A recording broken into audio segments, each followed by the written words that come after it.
What's happening, all you outsiders out there? I'm Duuz-Diz-Din, and I'm coming at you with another Young Justice Outsiders episode review. This time it's Season three's episode 22, titled Antisocial Pathologies. Man, that is a hard word to say. But it actually refers to antisocial personality disorder, which is a mental condition which has the side effects of a person who undergoes, patterns of manipulating people, exploiting them, and violating their rights without any form of remorse or, feeling anything about it, honestly. Which, oof, oof. Oof, this episode is a doozy, so let's step right into it. As we open up with the light, communing with their usual conference, especially in the fact that we're actually going over them talking about how Dick and Jefferson and the mother box were rescued from her house from the X pit. We also have the Ultra Humanite specifically communing about the fact that things are in play in order to get the mother box, specifically the mother box inside Halo, into their hands, as is because of the mother box inside Halo, as well as the father box inside Vic, that they were able to successfully escape from Granny's clutches. But the Ultra Humanite has his own machinations in play, specifically Dr. Helga Jace, despite the fact that Granny has also taken an extreme interest in Violet as well because she speaks the language of the old gods. We also end up seeing Tara walking down a familiar street where a lot of people keep running into trouble, where she's suddenly grabbed from behind. This gives her a flashback as to the day that she was kidnapped from London by Henshi, but we find out it's actually Slade. And I love the fact that she just calls him Slade, not Deathstroke or anything, because it really harkens back to the OG Teen Titans animated series, where you just call him Slade, and it's just like that name sends chills down your spine. Slade. Weirdly enough, I literally just met someone named Slade in the real world, and I'm just like, dude, you have the coolest name imaginable. And he's just like, yeah, I know, man, I get that all the time. And I'm like, I'm damn sure you do. But, he's Slade has come to question why Tara has not been in contact. And we get to actually see some of the manipulation that he did to Tara, specifically talking about the fact that, hey, so much of your life is just you getting kidnapped. Because you were weak, because you were powerless, you were so easily grabbed by Henshi and the villains to be manipulated, to be controlled. But I got you out. I'm the reason you're no longer with those people anymore. I'm the reason you're now more than what you were before. And well, in the present day, Tara starts to kind of brush off Deathstroke, saying, no, there was nothing to report, and this and that. Slade immediately sees through this deception. And he honestly starts to wonder if she's either trying to convince him or to convince herself. But he really starts to play in to Tara's psyche, saying that, hey, your parents, they didn't do anything for you. Your brother went partying in London, which got you kidnapped. You were manipulated by Helga Jace. You were transformed, and these heroes, they don't care about you. Ultimately, you'll see that they're worthless, that they lie to each other all the time. But me, I'm straight with you. Every time, at every turn, I got you away from those people who transformed you.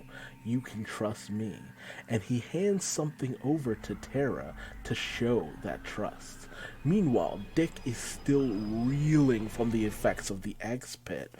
He's just really going through the ringer, and it really brought in most of the Bat family, namely Bruce, Alfred, Barbara, and Tim. But Jefferson starts to kind of wonder why he wasn't affected by the X Pit, why he was able to make it out okay. A question for another time. We also get to see this new team that's been formed called Infinity Inc.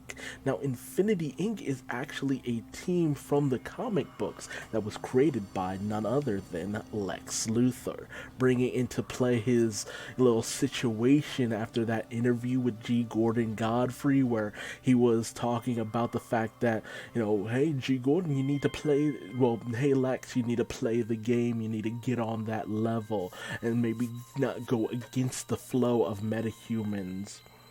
We namely see specific characters like Trajectory, I think that's Everyman in the center, and to the right, that's either Amazing Woman or it might very well be Steel's niece, Natasha Irons.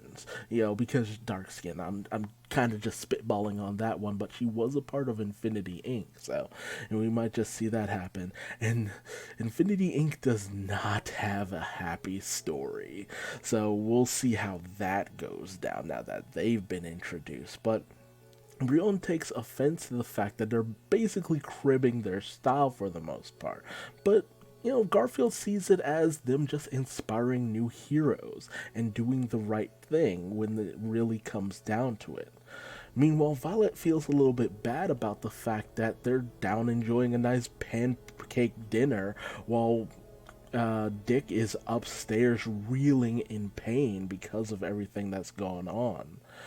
And we even have this nice moment where Brion starts to put together a few things. It's just like, yeah, but he's with his family, a family that includes Bruce Wayne, which is kind of weird. Does that mean that Bruce Wayne and this Garfield just sidelines that topic, talking about the fact that he still wants to go after Gretchen Good because she's the reason why Dick is this way? Garfield is really riding that vendetta hard. He is out for blood when it comes to Gretchen. Meanwhile, the family is doing their best in order to cool Dick down, get his temperature down, as he is really feeling the mode. But Helga J starts to kind of reel as well because of everything that's been going on, feeling that it's all too much. But as there's a discussion going on between Bruce, Calder, Tim, Barbara, McGann, Jefferson starts to kind of put a few things together. A lot of things that have happened over time. Namely, the whole situation with the Batman resigning from the League, Dick asking to join up with him, a few joint operations with the League. He starts to put a few things together, and then he realizes and calls them out that you were all working together. All this time, all up to this point, you've been lying to all of us. And Calder and Barbara try to calm him down a bit, but no.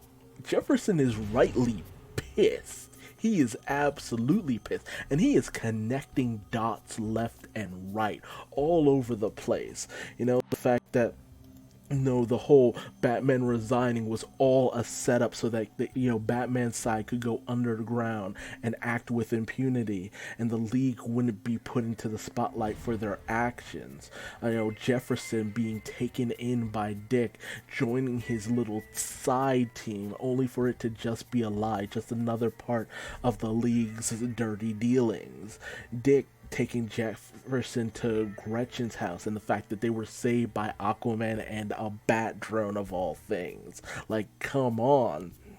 Not to mention the worldwide joint operation to take down all these metahuman traffickers. Like, come on. It was a little more organized than they were playing into. And he even connects the part about the war bugs attacking Brooklyn and, making the outsiders look good. It's just like, he's just like putting all of this together, and I'm just like, damn, Jefferson, you might want to take that title of world's greatest detective, because it took you a very short amount of time to just put all of this together.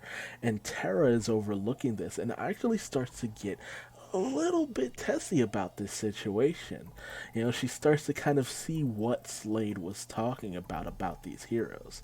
But You know, Jefferson continues to just really be done with all of them because they lied. They're acting just as shadowy as the villains that they were trying to subvert. But then Jace comes up to Tara and slips a control chip onto her neck and asks her to follow her. Meanwhile, Vandal Savage meets with Darkseid. This is a very brief moment, but it's very interesting. But Jace gets Violet to follow her out to the car, where we see that she already has Brianna as well as Tara ready along for the ride. And Jace says that she's already explained the situation going on with Violet, that she's dying, but she has good news that her mentor has found a way to cure Violet. Very interesting. Meanwhile, Tara still has these flashbacks to the not being controlled, to never be manipulated by anyone ever again. Huh. And you see this moment where Tara hugs him, as she breaks out her powers, despite the fact that they were fighting with bow staffs.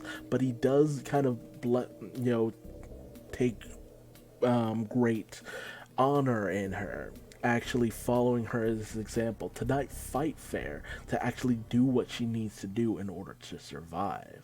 And it shows the deep manipulation going on here, where Slade is getting inside her mind, making her think that she has some form of place with him, that he's the only one who ever truly cared about her. Meanwhile, Jefferson is still just reaming into Calder and Bruce. And we also see that Connor isn't too happy with what McGann's been up to either. And Garfield's also going at it with Barbara as well. And she even kind of connects into the fact that in Brooklyn, no, not Brooklyn, the other place, the whole situation in, what was it, Dublin, the girl, what was it, her name, Moira Malone, Matches Malone and all that good stuff. Oh man, I'm so surprised I didn't connect the dots in that actual episode, but I don't think we ever heard the dad's name. But it's just like, Matches Malone, son of a bitch, like, just really kind of takes things into perspective. But he talks about the fact that it was just such a sense of betrayal, and it's just like, I thought we were already over this with the whole situation with McGann, with Artemis faking her death. Did you really think we wouldn't be pretty shooken up about finding this out after all of that? And he even rides into Tim and just like, dude, you and Cassie, you're done. You're done after she finds out about this. You thought it was bad getting back together before. She is never gonna want to talk to you again, dude. But he's really upset about the whole situation with the war bugs too, because it's just like, no, that you tainted our mission. We were out there trying to do good and you just ruined everything. You made us look like jokes out there.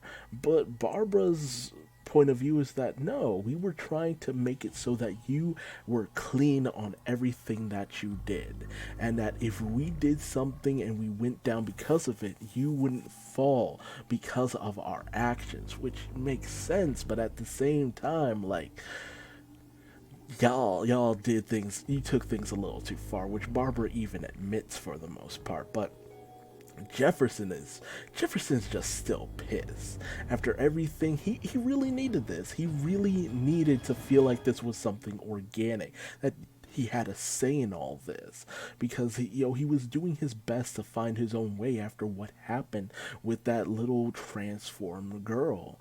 But now he just feels like everything was a lie, all the progress that he's made, and he's just really ready to step on out until he's confronted by Dick. Meanwhile, Helga Jace brings Violet and the Markovs to this one room, and it becomes clear that Helga is ready to inject Violet with something that Violet kind of starts to remember about, only for it to be interrupted by the entrance of Granny Goodness and Ultra Humanite. Granny carrying Overlord. And we also see that before Violet can actually react to any of this, Overlord overrides her senses, bringing her under Granny's control. It seems that ultimately, while the Ultra Humanite very much wanted to bring Violet into his control, he had to bring in Granny because there was no guarantee that he would be able to control a being of apocalyptic tech, since Violet does contain the spirit of a mother box. However, Helga Jace, feels that they're she's held up her end of the deal, so now she wants to leave with her kids, namely Brion and Terra. However, the Ultra Humanite makes it known that, oh, we'll give you the kids as soon as we're good and ready, kind of making it seem like they might be reneging on their deal. But Granny, ultimately is just like, well, no, well, we have other plans in motion, and the possibility of doing this and that and gaining more control than just the control chips and all that. And she decides to show Helga Jace exactly what she's up to with Violet, as one experimenter and manipulator to another. They end up entering the X Pit, where Granny gets ready to prove something that she had a bit of a theory about, as soon as the whole situation with the Violet and her way of speaking in old god tongues was something that really Granny has been looking forward to for a long time. Granny ends up tossing Violet right into the X Pit, and you start to see this massive reaction go on with the Mother Box spirit inside Violet as she reacts violently to the X Pit and all the various minerals inside of it. Granny explains that the whole situation with the X Pit is that she normally uses it to overwrite the minds of the people she has brought into her care. However, it's reversible. It doesn't last. People who go into the X Pit will, fall under her control, but only under fear of being tossed back into the X Pit. She needs something more permanent, something like the anti-life equation, which raises the interest of the Ultra Humanite. Meanwhile, Bruce has a bit of a discussion with Barbara, who really kind of points out that ultimately this was always a possibility, as Bruce does feel bad about what happened with Jefferson, but he felt like it was for his own good, for everyone's own good, for the good of the mission. But Barbara kind of makes it, points out that ultimately, maybe Bruce wasn't in the right in all this. He was so focused on everything that he was doing that he never stopped to consider that maybe everyone else wouldn't be okay with the way that he was doing things. And she even counters that when Bruce talks about the fact that everyone ultimately agreed to it, it was everyone who was basically ever a protege of Bruce. Barbara, Tim, Dick, Calder, McGann, all former proteges. And ultimately, Wonder Woman only ever agreed to it simply because she had no choice. It was out of her hands. She wasn't able to be there and take an active role in things. She was always reacting to what they had already done. But, ultimately it brings Barbara to question whether or not they are accomplishing the mission or Bruce's mission. Which, I love the fact that she kind of called him out on this. This is something that Batman almost really never gets called out on, and that's the fact that he tends to take the choice out of people's hands. He tends to have tunnel vision, wanting to get from point A to point B, and not really considering all the collateral damage that happens along the way, all the emotions and relationships he destroys in the pursuit of one goal. This is something that a lot of series never really take the time to bring into question, and that is the folly of the Batman, honestly. Meanwhile, Helga starts to question exactly what is this anti-life equation and how Violet factors into it. So Granny shows her by pushing her into it. And we see that once she enters into it, Violet starts to kind of shine her healing ray onto Helga Chase. And we come to find out that because originally the boxes are a conduit for the source wall's energy to flow into. Normally they're under restraint because Metron put them in an electronic device. However, they're through a fleshy device, through a human body, they are unfiltered, unrestrained, and able to do ultimately anything for the most part. However, because of the control of the X-Pit, which inverts the abilities of this source power, it turns this life-giving energy into anti-life. And oh my god, I never would have thought something so weird could actually happen. Because the anti-life equation has been something that Darkseid has sought throughout eons. And you actually get to see Granny talk to the Ultra Human Knight about the fact that with Violet being in there, it's able to manipulate and control anyone she would bring into the X-Pit and bring them under the control and rule of Darkseid. The anti-life equation boils down to this: loneliness plus alienation plus fear plus despair plus self-worth, divided by mockery, divided by condemnation, divided by misunderstanding, multiplied by guilt, multiplied by shame, multiplied by failure, multiplied by judgment.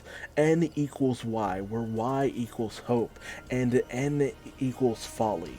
Love equals lies, life equals death, self equals Darkseid.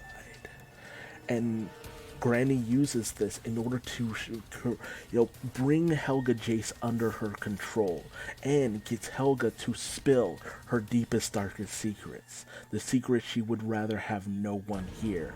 Namely, that she manipulated Terra Markov, that she manipulated the events of everything involving the Markov siblings. And she basically spills all the informations that the daughter that Helga's once said in the beginning that she had lost because of Baron Bedlam was Terra herself. She considered Terra to be her own daughter because after she subjected Terra to the tar process and she emerged, Helga Jace considered Terra to be her own daughter, her own personal creation, but Baron Bedlam took her away, and Helga Jace swore revenge. And she needed a patsy of sorts for this, and no bigger patsy would, be more worthy than Brion Markov, who had taken an interest in meta-human processes because of his desire to rescue his sister. So Helga Jace was able to bring him in and subject him to the tar process and sick him after Baron Bedlam, thus ultimately being able to gain this instrument that he could use in order to get Terra back. But there was also Violet, who was brought to her because they needed to tie up loose ends after Gabrielle Dow had let in Henchi and the assassin in order to kill the Markovian king and queen. However, while Henchi wanted to just cap a bitch, Helga Jace decided to inject her with morphine, causing Gabrielle Dow to overdose and die. But she wasn't expecting this person who did not have the metagene in them and was useless to their experiments to come back as a form of metahuman. Unfortunately, that was not meant to be, as Helga Jace, eventually ended up finding out a little bit more. she wanted to get close to the kids, and stay by their side. So she seduced Jefferson and was able to get Tara as well as Brianna and Violet all under her wing. But not satisfied with the explanation of what Gabrielle Dow actually was, or specifically what Violet actually was, she took a DNA sample and found out that Gabrielle was actually just that, a corpse with a mother box spirit inside of her. And this enraged Helga Jace, as she had wanted this creature to be one of her daughters, but Violet was not one of her children, just a monstrosity.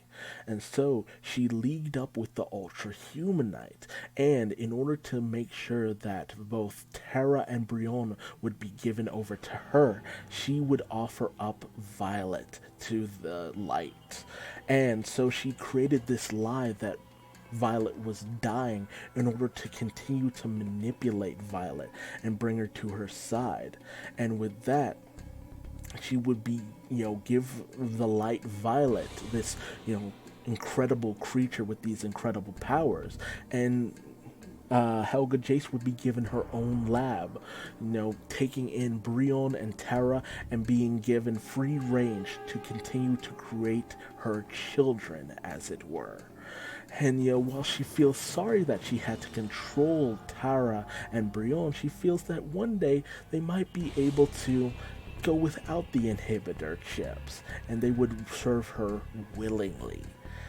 Helga Jace is just as bad as she is in the Black Lightning series, and that's kind of unfortunate, but damned if I didn't see it coming. But Granny Goodness is happy with this outcome and takes everyone outside of the pit. And, Granny says that, it's interesting that you kept talking, despite how much the Markov kids would end up hating you because of that. But Helga is compelled to serve the will of Darkseid, to ultimately serve Granny Goodness. But the Ultra Humanite finds that Granny has overplayed her hand, that he still wishes to obtain Violet for herself, and Granny has made it kind of known that ultimately this is a way of creating their own version of control in order to bring all the metahumans over to the side of Darkseid. But Tara interrupts this by removing Brion's chip and showing that she has a antidote to the chip herself, namely what Slade gave to her. And so as Brion and Tara begin to attack Granny and the Ultra Humanite, Granny has Violet, open up a boom tube and allow them to escape, whereas the Ultra Humanite uses the father box in order to escape with Dr. Jace, leaving behind a distraught Brion and Tara as they've lost Violet as well as their biggest adversary. And as Jefferson talks things over with Dick, who, puts all the blame on himself, Jefferson isn't having any of it. And he just feels that ultimately Dick isn't even sorry for what he did. He's just sorry that he got caught. And Jefferson is just ready to leave along with Helga Jace, only to find out that she already left along with the Markles and Violet. However, the Markles return without Helga and Violet. And as the Light discussed the recent events, that ultimately they had put into play the situation with Tara in order to subvert things with Helga Jace, because they never planned on actually handing over the Markov kids. With Deathstroke saying something interesting, that Tara as well as Brion are important where they are now. Interesting. But the Ultra Humanite makes it known that, it's become obvious that Darkseid never really planned to hold up his end of things, that he ultimately wants to use this anti-life equation in order to shift the balance of power in his favor. And once he hears that word, the anti-life equation, Vandal Savage seems to take a particular note of it. Why? Very interesting. And as Jefferson has been delivered the really terrible news, he is immediately distraught. As Tara just tells him, we were betrayed. We were betrayed by a Helga Jace. She was never on our side. And so Jefferson goes to leave, not wanting to be followed by anyone, angry at all of this because he's been betrayed by everyone he really grew to care about over these few months. Everything was a lie. Everything. And I can't blame Jefferson for being mad at the friends that he thought he had, at the life that he thought he was developing. And then we shift over to the orphanage, where we see, of all things, Gretchen Good hand over Violet to Granny Goodness. And the most unfortunate part of this all, Tara has been disillusioned by the heroes. Slade was right. The heroes cannot be trusted. They betray each other at every turn, and she's ready to do whatever he needs her to do. If only Artemis were here. And thus, that brings our episode to a close. There was so much going on in this episode. It was so intense, but it was only a matter of time before shit hit the proverbial fan. Finding out what we found out about, how Tara was brought up by Slade and all that. This title, again, is very applicable to everything. Deathstroke manipulating Tara to believe that she has no other place besides at his side. I wonder, will Tara ever snap out of that? Bruce being confronted by Barbara about the fact that he continues to manipulate others and say that it's for the mission. Is it really for the mission, Bruce? Is it really? Or are you just in constant need of having a controlling hand in everything? That usually is the thing that drives a wedge between the Bat family time and time again in the comics. But here, it might not work out as well as it usually does for Bruce Wayne. And then the manipulation of Granny Goodness, as well as the Ultra Human Knight, as well as Helga Jace. Like, my God, what a bitch. And she just sees Brion and Tara as her property because she subjected them to the tar process. Like, what?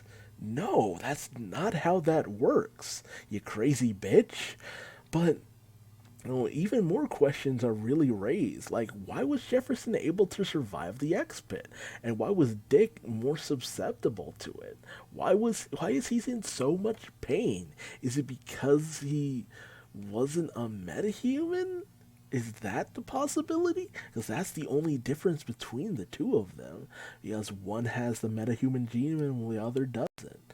And what did the Ultra Humanite want to use Halo for? What plans did he have for her? And why does the Light want Brion as well? What are they up to? Is it just because of their power? Or is there something more to it? And why is there Granny Goodness and Gretchen Good? Like, how does that work? Because ultimately, Metron said that it was yes and no to them being the same person, but we see the no. Where's the yes? Why? How are they the same person in a certain type of way? I'm very confused.